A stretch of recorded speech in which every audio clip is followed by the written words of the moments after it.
The village market explodes with life, a symphony of commerce and chaos under the open sky. Ramat Ali shuffles through the throng, his weary figure a stark silhouette against the market's vibrant tapestry. Amidst the colorful fabrics and fragrant spices, a heavy realization descends, the weight of unmet expectations. In the dimly lit home, Naila sits beside Ramat Ali, her face reflecting deep empathy for her father's worries. Ramat Ali's face etched with worry, he confesses, "I don't know what to do, Naila. This dowry, it's more than I can bear.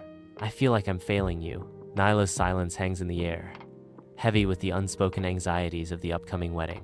The village square awakens with excitement as banners dance in the breeze, heralding Naila's wedding day. Haji Sabir steps forward, his voice echoing with wisdom. "Ramat, Naila's upbringing and her virtuous character are the greatest dowry a father could ask for." Ramat Ali's heart swells as tears of gratitude and overwhelming pride stream down his face.